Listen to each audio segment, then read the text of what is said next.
Hi everyone, people are still joining us, but we're going to kick off since we only have an hour today.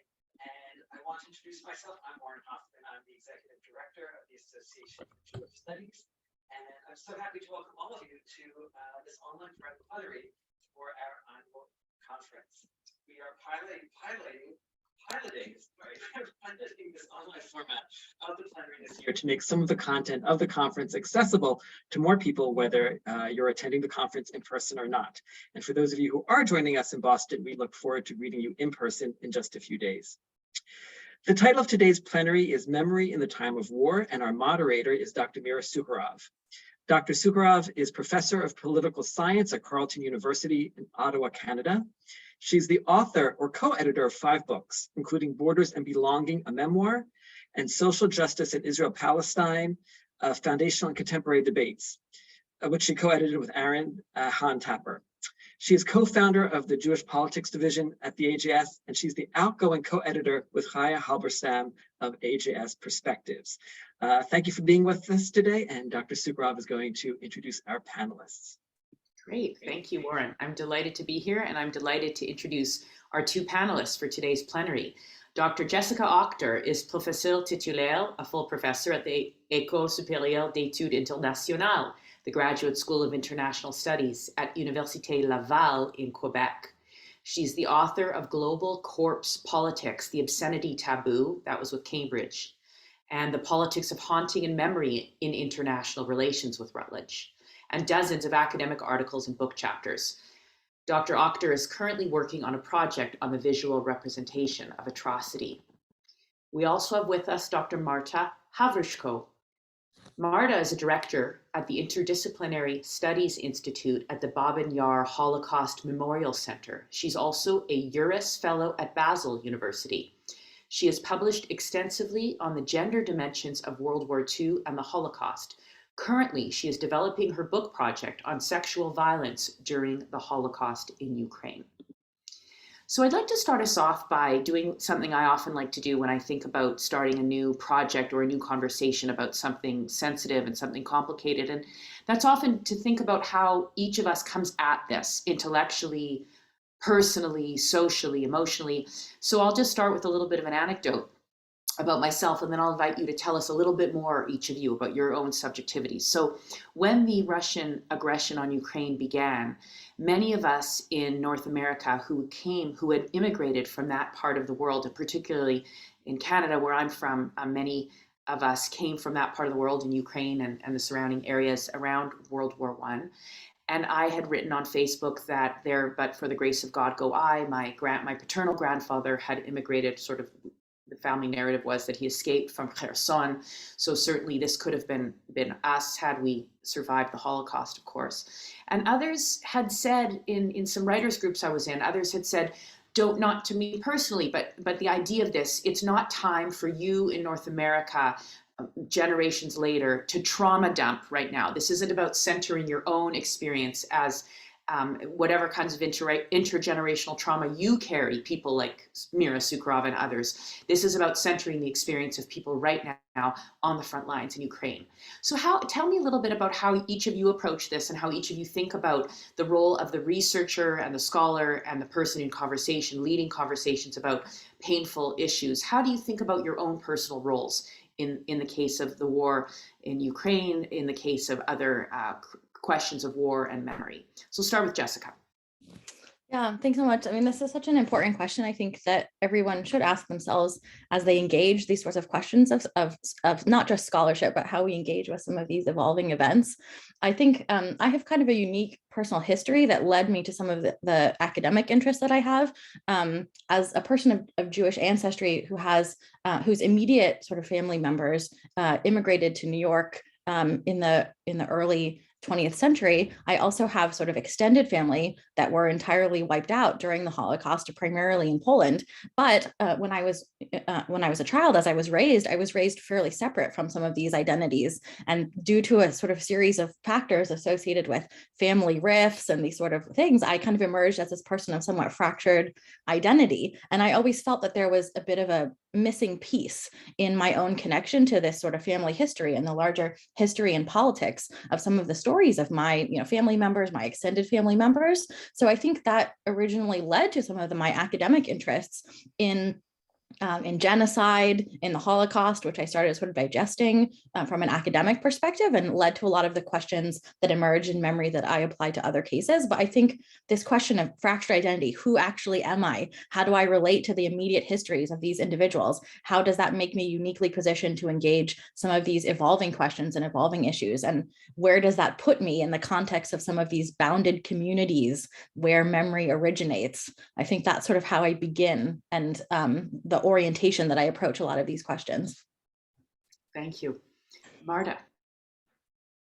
Thank you so much for this very personal and intimate, I believe, question. So I want to stress that I was appointed as the director of one of the institute at the Babyn Holocaust Memorial Center at the beginning of this year, just 1 month after, before the start of the full-scale invasion, Russian invasion of Ukraine.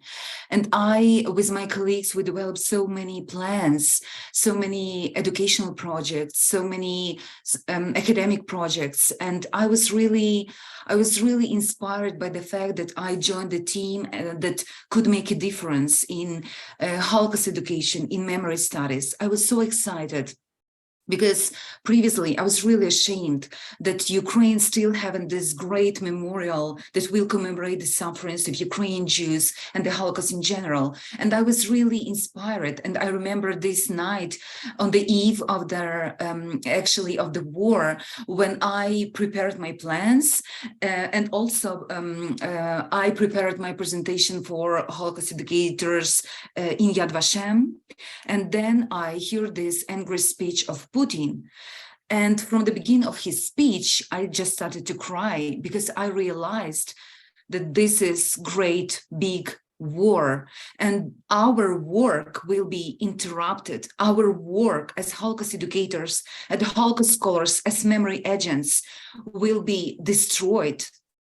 And in my mind just come up all those diaries of Jewish survivors and the first days of Jewish people, especially Jewish women in Lviv, after the attack of Germany on Soviet Union, and all these pictures, all these lines for breads, all these choices, leave or to stay, all these heartbreaking decisions about the family separation, all these stories about the seeking bread for your family, for hiding, and so on.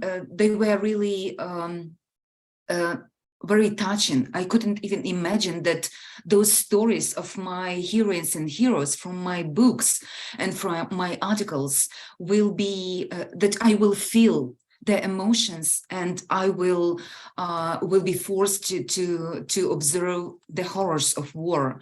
That's why for me still war is very personal issue, and memory politics and using of memory, abusing of memory in this war is very, very important and very intimate issue. And I believe we should all the time stress that the importance of memory about the Holocaust and the World War II in this Russian aggression against Ukraine.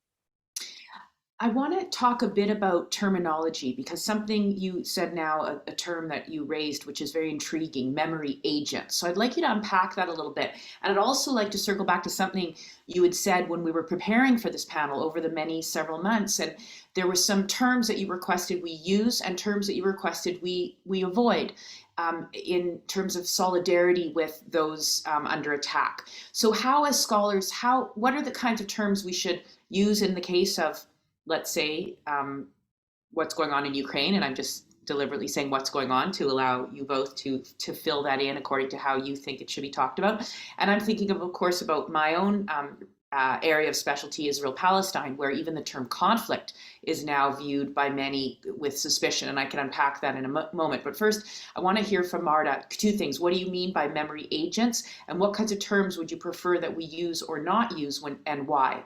and then I want to hear from Jessica. So Marta, I'll start off with you. Thank you so much.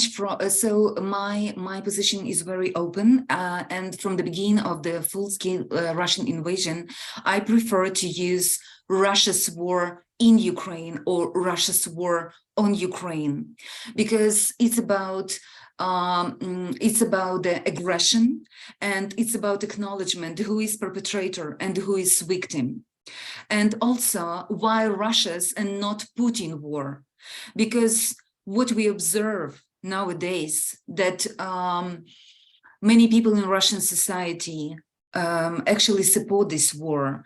We observed this during the conversation with our relatives, with our family members in Russia.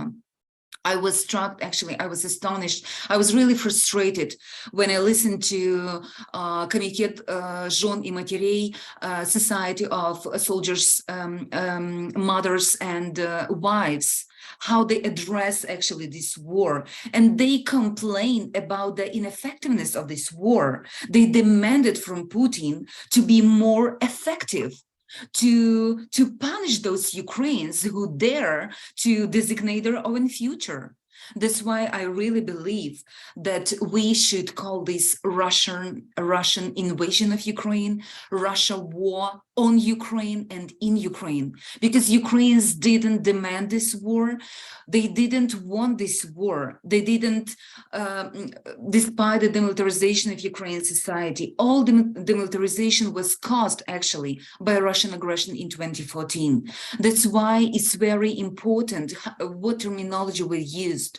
And we are trying, Ukrainian scholars are trying to negotiate these very sensitive issues with our Western colleagues, not to claim it, conflict or war in Ukraine. It's not helpful, because we should designate and we should distinguish perpetrators and victims. And I also don't encourage you to use, all people suffer equally. Not all people suffer equally. During one of the conference in Prague, during ICOM conference, when one of the representative of Germany from one of the memorial place, she delivered a speech about the programs to help, survivors of Nazi occupation in Ukraine. And it was the question from the audience: why do you not develop the same programs for Russia?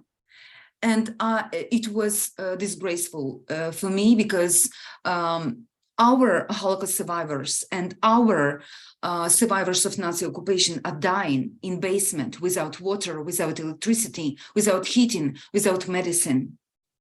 They are under Russian occupation, many of them. They can't be displaced. They can't leave their homes due to different reasons, including security reasons, because we know how many civilians, including scholars actually, were killed while trying to leave occupied territories. And we know about all difficulties connected to this replacement of those, elderly people with, disabilities, with health issues, and so on. So people in Ukraine and in Russia are not equal nowadays. Their sufferings are not equal.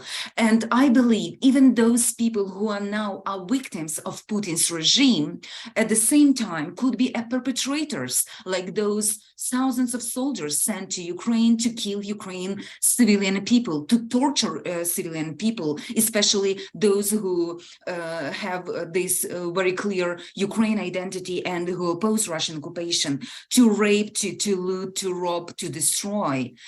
On the one hand, many of them, they are victims of Putin regime, but at the same time, they are perpetrators. And we know from the Holocaust history that many, including Ukraine, for example, aid givers could, took advantage of their power and demand from those vulnerable Jewish people, some favors, including, sexual favors. We know that some policemen who guarded killing sites could help their neighbors or their acquaintances or their classmates or their lovers to leave the places, but still they are responsible for violence. and this is very important, not to distinguish many things, and not to at the same time not to portray the war and social dynamic in this black and white picture. Thank you. Jessica, tell us a little bit more in your studies, and you study some very, very heavy things. And we've talked about, including in sort of pedagogy spaces, how much to even visually represent to students, how much they sort of stand witness, things like trigger warnings, and that's in the case of visual imagery. What kinds of terms do you find helpful when we're talking about these kinds of events that involve a lot of trauma and abuse, and what terms do you tend to avoid? Yeah, this is, I mean, as Marta has sort of illustrated, I think these have incredibly important stakes. It's not just words. I think many people who are not embedded in these cases or who don't study these sorts of topics very frequently tend to think, what's the big deal? It's just terminology. Who cares what we sort of call it? But I think that for people who are on the ground sort of experiencing these effects, it's quite clear the impacts of some of these shifts in terminology, and the way we frame particular things does in fact shape our interpretation of, what policy outcomes may exist in these cases. It's a political matter, but it's also a humanitarian matter, and a variety of other things that has incredibly real impacts and very high stakes. I think in a lot of cases, there's incredible debates about it. So in the case of Rwanda, which is a case of genocide that I've studied in the past, the terminology of what to refer to the genocide as is incredibly contested. If you call it the Rwandan genocide, you're often accused of sort of being a genocide denier, because the technical name that the government uses is the genocide against the Tutsi.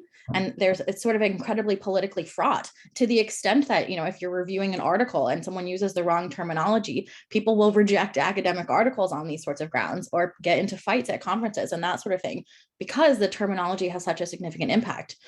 From my perspective, these are really contested questions as a scholar, because as a scholar, you are attempting to kind of examine things from an objective lens, but at the same time, pure objectivity is impossible. We started with our own personal histories, and I think it's impossible to entirely remove the origin of the questions that you engage from the way you engage those questions as an academic. For me, I tend to fall on the side of survivors if it is a past case, or I guess we can still use the term survivors, which is itself also a fraught term. Survivors, victims, how do we sort of navigate some of those terms?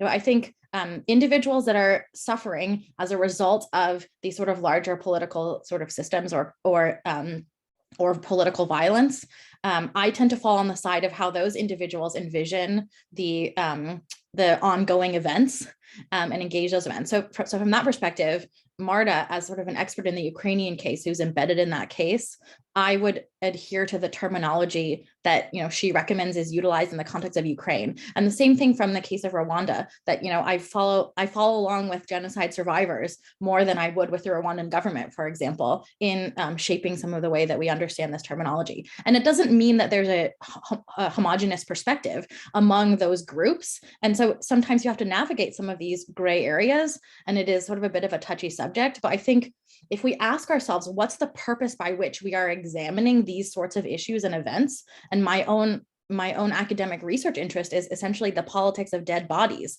So why do I engage this subject material? It is essentially to better understand and also dignify the individuals that I'm sort of writing about and studying about and engaging with, and their loved ones and their families. So if we ask ourselves what the intent of engaging this work is, I think it all goes back to these larger questions of dignity associated with survivors and the individuals that are the subjects of suffering. And those are the sort of individuals that should be centralized in understanding some of this terminology. So it differs by case, it may differ by circumstance, it may still be a bit contested, but I think that's a good general rule to follow when engaging some of these very fraught questions of how we understand memory in a time of war, how we understand memory, how we understand war, how we understand some of the other terms that are utilized.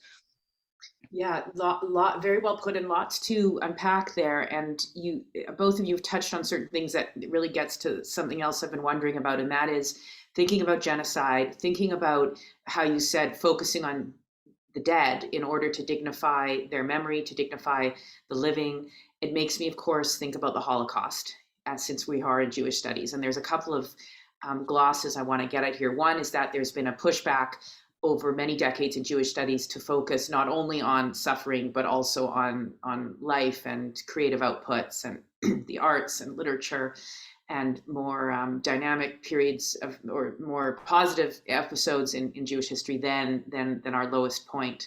But how is the Holocaust being used and misused, both in the case of the war in Ukraine? I mean, we know what Putin has said about trying to so-called, quote, denazify Ukraine. We know this kind of rhetoric he's been using. We know about his attack on Babyn Yar. So how is the Holocaust being used and misused? That's sort of one in the case of Russian war on Ukraine. The other thing I want to hear from you is how, to what extent can we draw lessons from the Holocaust? To what extent does something like the Holocaust or the genocide in Rwanda, excuse my poor terminology, as you've just said, to what extent should events be viewed in a very singular capacity with generalizations not made, with lessons not drawn? And I know there is some debate on this among historians. And I'll also just take this opportunity to invite audience members to write questions in the Q&A button at the bottom of your screen. So please, I invite the audience to write questions in the Q&A button at the bottom of your screen. So I'll start with Jessica and then move to Marta. Yeah, that's such a great question. I mean, I think that the questions obviously are connected in terms of what the ongoing purpose of sort of memory is. So maybe I'll let Marta talk a little bit more about how it's sort of specifically being mobilized in the context of contemporary Ukraine. And I'll say a few more general comments that will sort of maybe introduce some of her thoughts on this. I think, this is the ongoing debate within genocide studies more broadly. And I think it's also going on within Jewish studies about, how we understand past historical events and not just whether they're singular events or generalizable, but also the extent to which our framing of these events using the language of trauma is a sort of useful framing, because I think in many cases, a traumatic event, which is inherently unrepresentable, it's very difficult to speak about a traumatic event or understand a traumatic event. In some ways, that can foreclose some ongoing conversation about the impact of that event and some of these kind of points of tension or contestation that make it a little bit difficult. So I think it's not always helpful to kind of understand past events solely as traumas. And in that sense, I fall more on the side of those that you discussed a moment ago that suggest we should think beyond just the Holocaust and think about these creative outputs. But I would say survivors are never wholly just survivors. And, the people who died and suffered are never just people who died and suffered. They're also people who lived vibrant lives. And in some ways, though it is difficult to avoid politicizing their deaths in the context of these larger, it's hard to not make their deaths political when they died because of political violence. That's what genocide is. But if we follow along with that, then we're no better than the perpetrators. So I think it's imperative that we view these individuals as vibrant individuals who also suffered at the hands of this kind of political violence.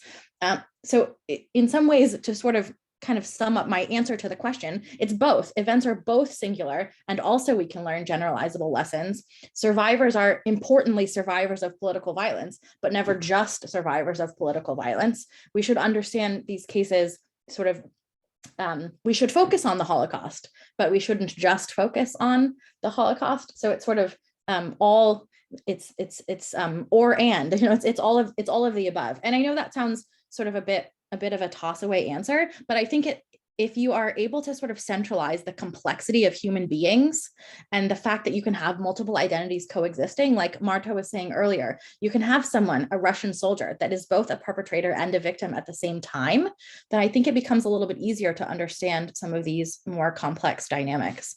So I'll let her maybe say a little bit about what that looks like in the use and misuse of memory in the Ukrainian context. Thank you. Marta. Thank you so much. As a historian of World War II, I know how the history of World War II, especially Ukraine nationalist movement, was instrumentalized and distorted by Soviet authorities, Soviet powers. We know that the war in Ukraine didn't stop in 1945. It was war after the war. It was almost 10 years, 10 years of war. It was a great battle between Ukraine nationalists on the ground and Soviet authority. And during this war, the discourse of, Nazi collaborators and blaming all Ukrainians for collaboration with Nazis, omitting,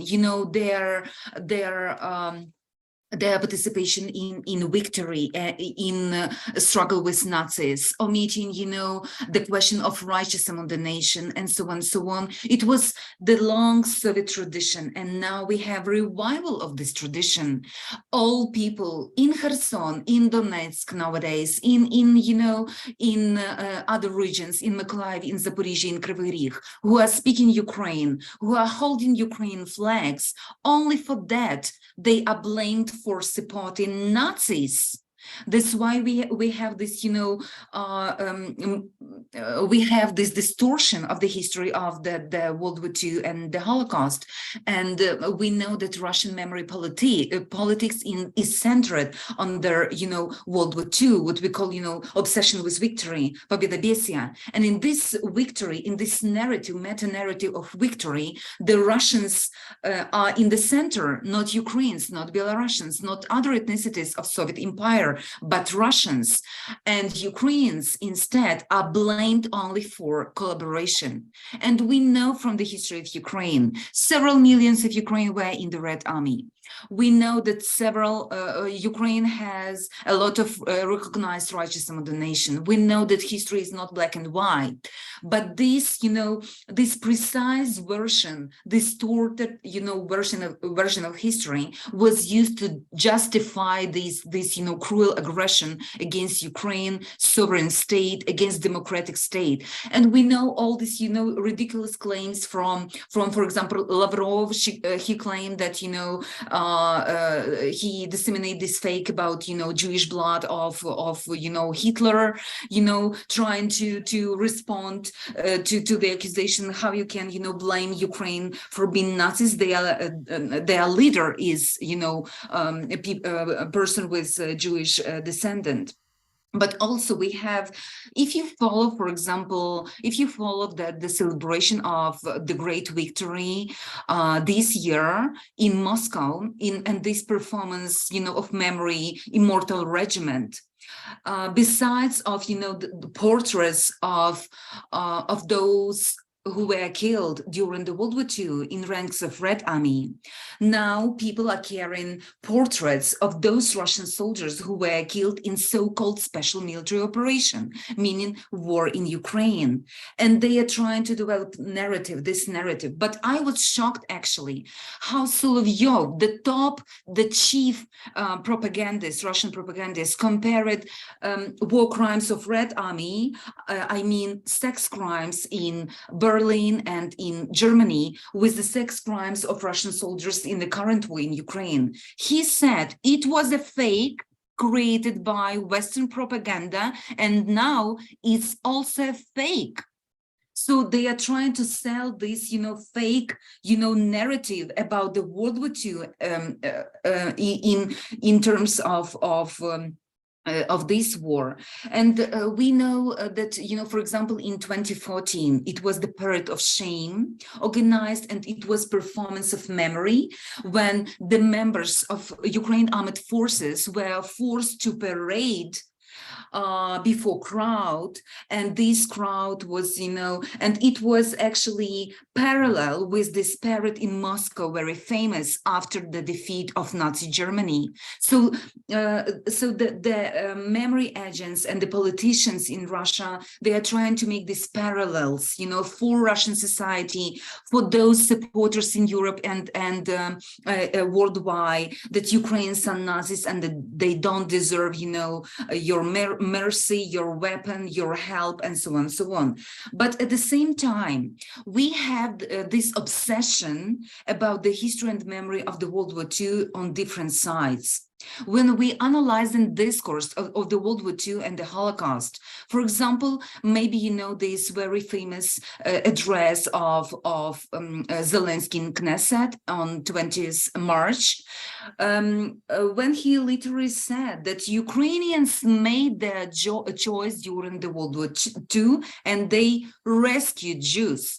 So now it's time for Jews, for Jewish people, for Israeli people to make their choice. And it was only half part of the medal, only one side of the coin, because we know that it was a very complex story, and we know that part of Ukraine nationalists on the ground, they collaborated with Nazi Germany, they hunted Jews, they participated. We know those stories about thousands of Ukrainian collaborators who facilitated the Holocaust, who participated in anti-Jewish violence.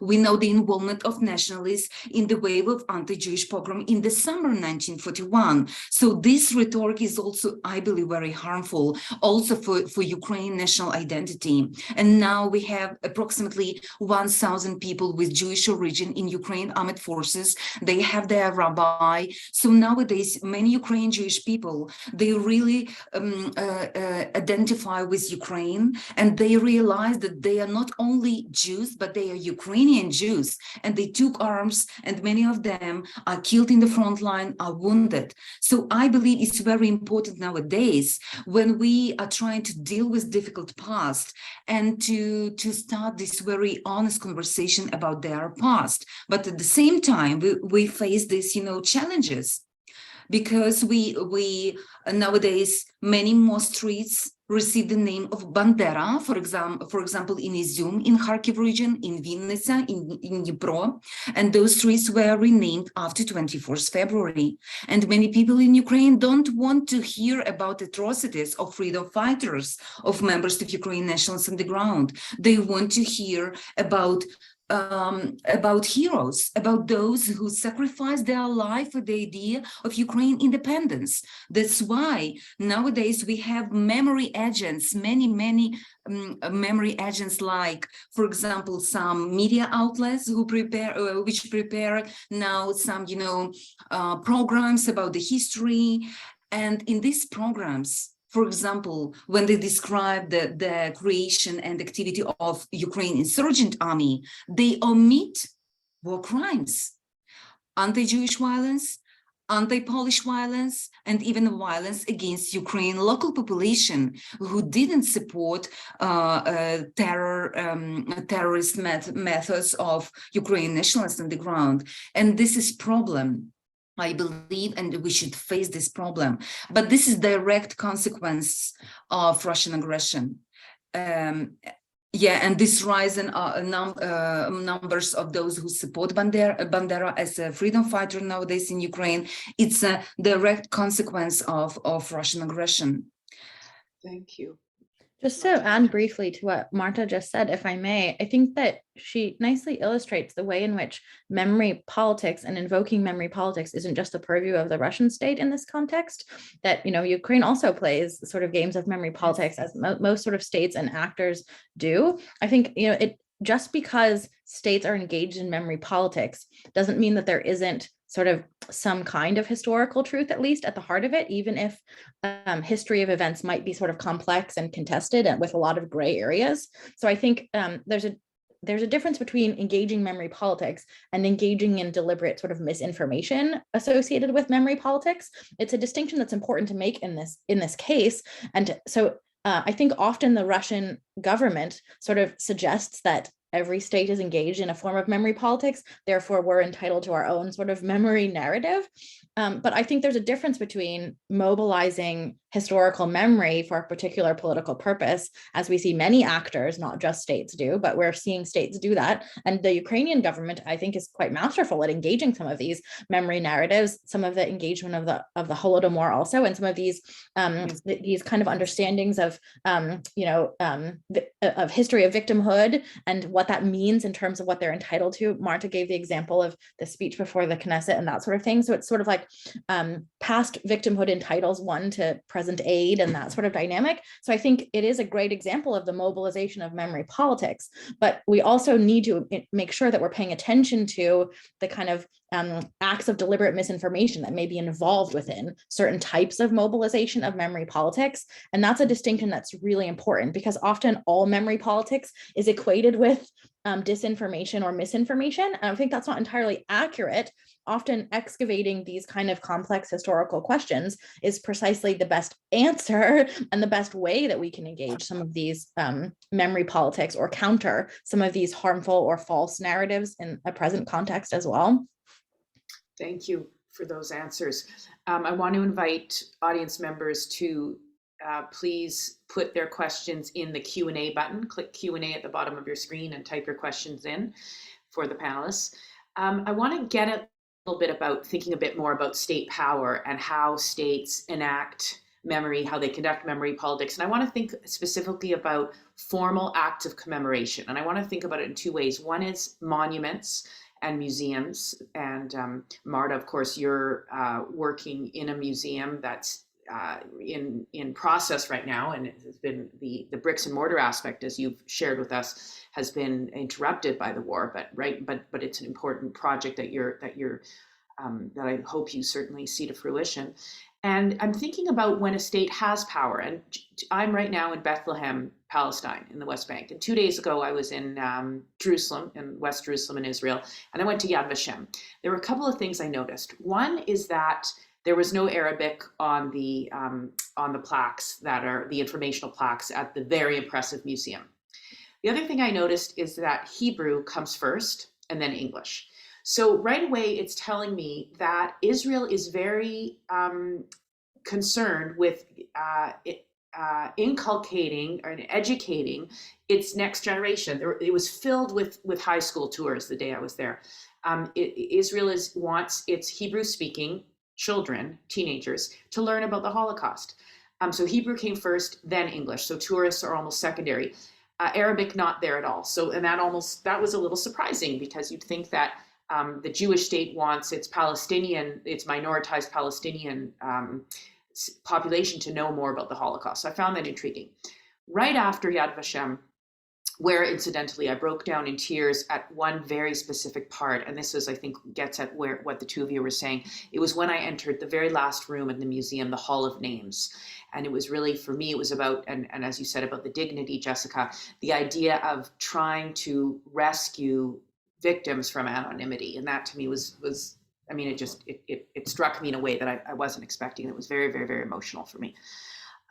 Then I went with my research partner, Omar Dajani, who's a Palestinian American law professor and who's a child of the second generation from the Nakba.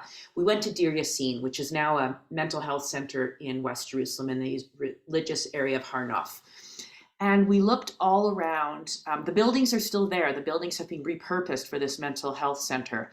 And we looked for some sort of plaque or some sort of mention of Deir Yassin, which was a massacre conducted at the hands of pre-state Zionist forces, pre-state IDF forces, Israeli forces in 1948, where over 100 Palestinians were murdered, many of whom included women and children. Couldn't find any plaque. We did, however, find some graffiti near the top entrance where we were trying to skirt the perimeter of the tall fence so we could get a good look at the buildings. And the graffiti said in Hebrew, Mavet la'Arvim, death to Arabs. So there's nothing surprising that a state would want to commemorate its own tragedies more or quicker and with many, many, many more millions of dollars and a beautiful, extremely well done Holocaust museum. There's nothing surprising that a state would want to do that before or instead of commemorating its own culpability. But we've seen many times where states do seek to commemorate either through bricks and mortar monuments or through symbolic apologies, like my own country of Canada, symbolic apology or a verbal apology for Indigenous peoples to residential schools. So I'd like to ask you both, what in all the cases you studied and all your intellectual travels, at what point does a state usually feel ready to do that kind of culpability memory work?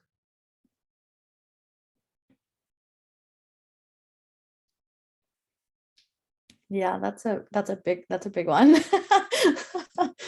I mean, maybe I'll say a few things, Marta, if that's okay. I think what Mira, what your story illustrates, especially about Yad Vashem, your visit to Yad Vashem, is that I think memory is a community thing, that memory is sort of owned by particular communities. And there's sort of, I mean, as I mentioned at the very beginning, I have a really interesting sort of personal history with some of these questions of fractured identity that makes me think quite a lot about this. And I've often asked myself, like, of what community do I consider myself a member of? And do those communities also sort of accept me? And what does that mean in a personal sense, in an academic sense? There's a lot there to kind of engage and unpack. But I think in all of the cases that I've looked at, there's this incredible sense that memory is a question of ownership, and that states seek to exert ownership over memory. And I think the same thing is true even when states do take accountability for past atrocities that they may have been implicated in, is that there is a sense of, well, taking ownership, but also of what it means to narrate that particular event within the context of the history of that particular state, and also what it means to atone for it in the context of this larger question of reparations, memorialization. Often building memorials or formal apologies is seen as a mechanism of atonement for past guilt, or sometimes for bystander status. I think there's kind of a complex way in which the US Holocaust Memorial Museum has been characterized in those terms by several individuals as sort of a way to assuage collective American guilt for not doing more in the context of the Holocaust. And that's why it then becomes an American thing. And they sort of take ownership over that little piece of memory and memorialization as part of that. But I think that the biggest dilemma associated with this is that it may be fundamentally impossible to exercise any kind of ownership over memory. And as you said, I think part of it comes from this dilemma with how we effectively memorialize, and whether or not individualization is the sort of most effective and most emotional way to do that. What does that mean? Because I think one of the big purposes of genocide is to turn individuals into groups. People are killed because of their group identity. So it mobilizes those identities and shifts individuals from their individuality into groups. But a lot of genocide memorials also focus on that group identity component. So there is a bit of a tension there between how we resuscitate the dignity of individuals as individuals, while also understanding that genocide is something unique from other kinds of mass killing, because people are killed because of their group membership and their group identity. So can you memorialize their killing by virtue of group identity, while also resuscitating their individuality and the things that sort of made these vibrant individuals whose loss deserves to be mourned, and mourned, not just memorialized, but also mourned. And I think your story of being in the Wall of Names articulates that quite well. It's not just about memorialization, but also about individual and collective mourning associated with some of these things. So I think it's kind of to get back to your question about when states might be ready for a mechanism of accountability. I think that the answer is when states are in a political position where it's comfortable enough that they can engage some of those feelings of guilt, and they no longer need the sort of past narratives associated with the event in order to mobilize political identity for whatever purpose they needed it for. So I think one case I've studied is the Cambodian case, where you see very little engagement with genocide memory within the country. Most of the visitors to memorial sites are foreigners, because it's not convenient for the current government to engage with some of the ways in which it was implicated. They were implicated as perpetrators.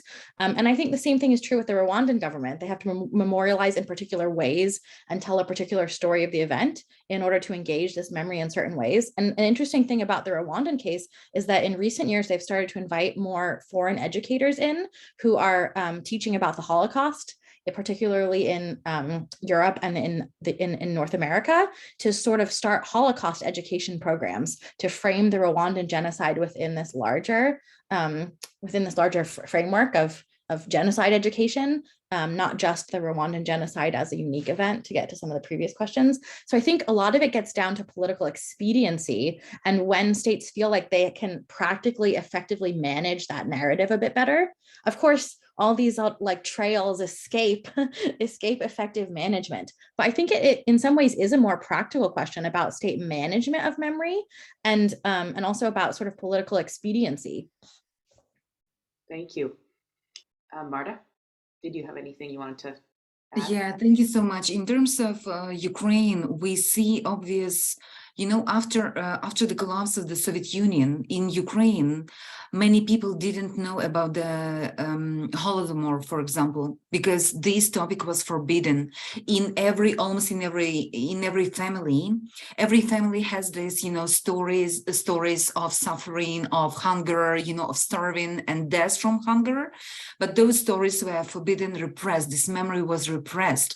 And the state made a huge, actually, efforts in order to change this perception of the Holodomor. And now in Ukraine, almost, I believe 90% of people recognize the Holodomor as a genocide. And it's a clear sign how actually the state policy in this question made a difference, and how important to engage state in this talk about atrocities, about victimhood, about sufferings, human rights, and so on, so on. The same we have with the question of the Holocaust. For example, I want to stress, last year, for the first time in Ukraine history after the collapse of the Soviet Union, it was introduced the national lesson to commemorate the tragedy of Babyn Yar with the support of the Ministry of Education. And this lesson was made in every Ukrainian school, in every city, in every village. And I remember my son, 8 years old, he came to me and said, "Mama, please tell me more about Babyn Yar." And I was really shocked, really. And it's a huge difference, when the state actually care about this memory and support these, programs. It's very, very important. The same was, for example, with the question to commemorate the rescuers of Jews during the Holocaust. And because of the pressure of Ukraine's civil society and these non-state memory agents, Ukraine introduced on the national level and passed this law that commemorates the rescuers and righteous among the nation. And this is now in Ukraine calendar. This is 14 May. And this year, when after the full-scale Russian invasion, Zelensky in his address on these days, special days, 14 May, he said, please, nowadays we are trying to rename our streets in order to, get rid from this colonial Russian, culture.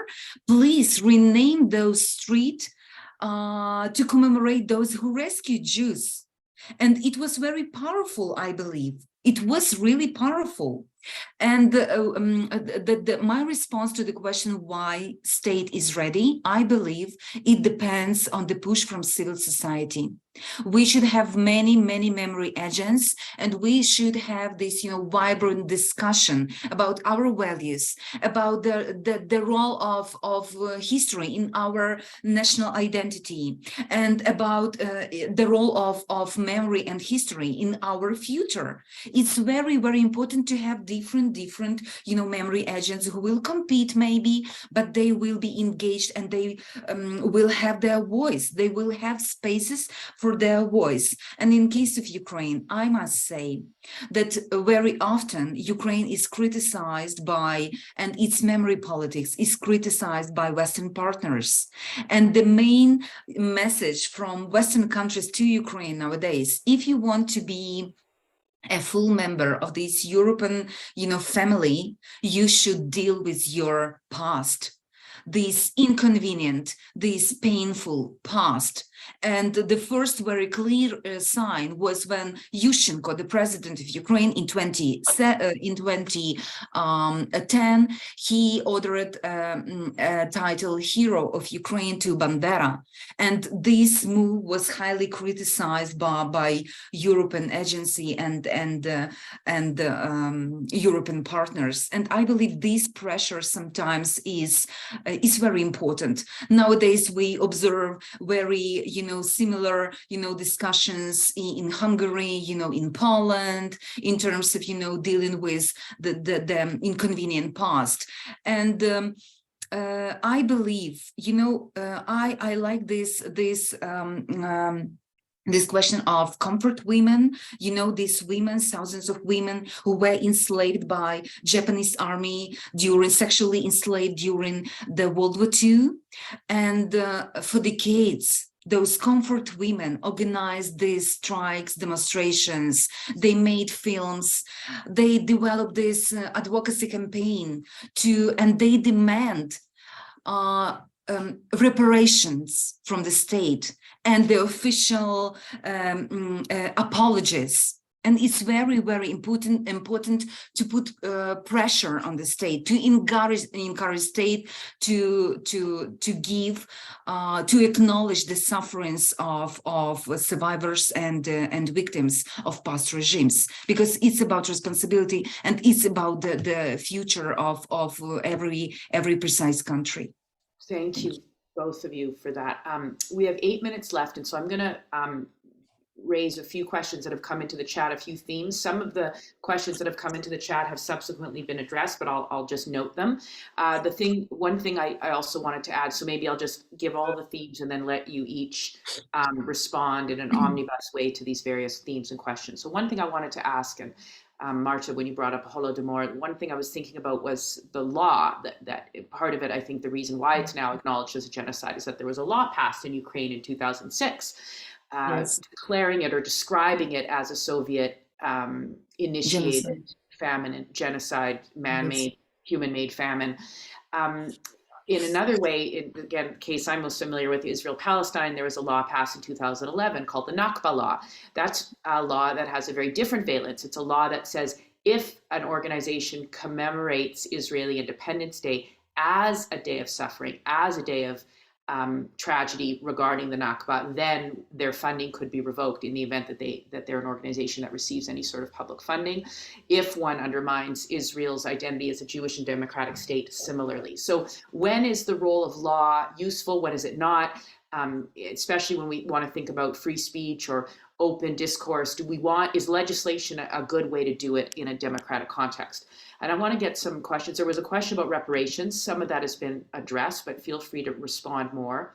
That was from Lori Lynn King. There was a question about memorials, about private donations. And so, of course, does that mean that more wealthy communities are the ones who are going to get their tragedies remembered? And so, of course, we could say, well, that's just the nature of a market-based state, is that private donations end up having a louder voice.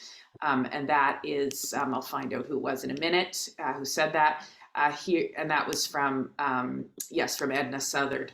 From Max Sucharov, happens to be my father. I recognize the name well in the chat. Hi, Dad. Max Sucharov's asking about the Stolperstein project in Germany, whether either of you are familiar with that, where it entails inlaid stones in front of homes of Jewish victims of the Holocaust with the name of including their name, the date they were deported, removed, and place and date of death. What are your thoughts about this project? The artist is Gunter Demnig. Matt Pauley asks, how is the Soviet failure to confront the full scope of the Holocaust, to acknowledge the Jewish specific nature of victimhood, to address collaboration in Russian parts of the USSR, how has that stance on the part of Soviet Union and subsequently Russia, I guess, enabled the perpetuation of Putin's politics of memory today? And I'll do one last question right now, and I may have another question later, or two last questions. One is by Oren Steyer. Yes, the idea that whether a museum or active memorial is located on the spot or is located elsewhere. I mean, think about the Vietnam Memorial that's located in the capital of Washington, D.C., where you look at it, Oren didn't say this, but I'm just thinking about it, you look at it and you see your own face reflected back. What does that say? Versus actual sites of atrocities or tragedies. And finally, I'll just get one more point here, and then I'll have you each, give you each 2.5 minutes to sum up. The idea of the effects of the Shoah in North Africa, and how, by Yolanda Cohen, how to incorporate this repressed memory, she says, in the general history. So 2.5 minutes to Jessica, 2.5 minutes to Marta, and then we'll tie it up. Yeah, I'm sure. I mean, yeah, there's so much here. I mean, thank you all for such interesting questions. I think we could talk about this for hours. I'm going to address the Max and Oren's questions, which I think kind of speak to one another. And then I probably won't have time to say a couple other comments, but if I do, I think, both questions sort of address this idea of spaces of memory and kind of like where we find those spaces of memory. The inlaid stones are in these sort of everyday places outside people's homes, and they recall these sort of events of suffering at the sites of sort of the everyday rather than at one designated memorial site. In much of the work that I've done interviewing survivors in various cases of genocide, including Rwanda and some others, people tend to think that memorial sites in these kind of everyday spaces are far more effective. That the survivors that I've spoken with in the Rwandan case, for example, find everyday forms of memorialization to be more effective than these kind of national level memorial sites.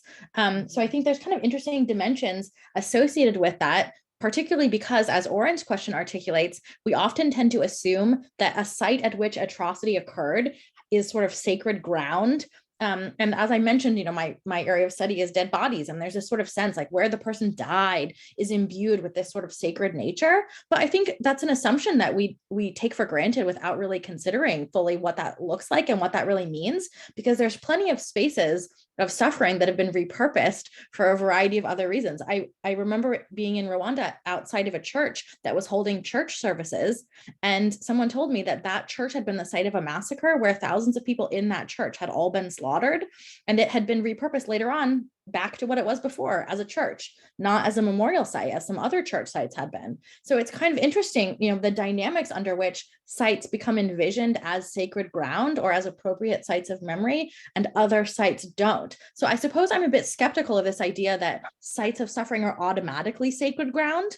I don't necessarily think that's the case. I think they're designated as such by a variety of actors, and sometimes those are political and sometimes they're financial, as the question about private donation sort of articulated. Not that there's necessarily a problem with that, because every memorial site is suffused with a certain kind of politics, and often it is the mixture of these sort of more local level sites and more national level sites in which we can kind of ferret out some of the stories, because there is never just one story. There's stories at a lot of different levels, and I think that's one of the important things that's maybe a takeaway point from this conversation, is that these things are inherently contested and heterogeneous. I think the more we can widen the voices that are elevated in these kinds of conversations, the better off we'll be. Oh, awesome. Thank you. Marta, 2 minutes to sum up. Any last thoughts? Mm-hmm. Thank you so much. I don't like any laws, especially memory laws, that forbid something, to people, but and actually in Ukraine, maybe you know that after Maidan in 2015, one of the memory laws recognized all members of Ukraine nationals on the ground and as freedom fighters. And this law was highly criticized by, scholars inside Ukraine and outside Ukraine, especially by those who study on OUN and UPA, Ukraine nationals on the ground and the Ukraine Insurgent Army, because it closed the discussion about, the past and legacy of those, movements, of those units and their deeds, including their war crimes. That's why I believe it's not very, very good practice. But the problem is with memory laws, especially in Ukraine, that some laws are applied in one situation and not applied in other situation. And we know that it was after 2014 in Ukraine was hunting for those who have Soviet symbols, but not for those who, for example, celebrate, Waffen-SS Galicia. And this is highly problematic because due to the one of the law, all regimes, Nazi regime and Soviet regime under Stalin was recognized as a totalitarian regime, and all symbolics it is forbidden and so on and so on. But still, some people only concentrate, on the one part of this law, and this is very, very special situation. Regarding the memory politics, yes, I believe that those stones are very important because even in Ukraine, in 2020, in previous year, some NGOs with the support of Germany and the Ministry of Foreign Affairs, they started to establish some sort of stones to commemorate Holocaust survivors and their rescuers. And I believe it's really powerful. Nowadays, we have many renovation projects in Lviv, in my native city.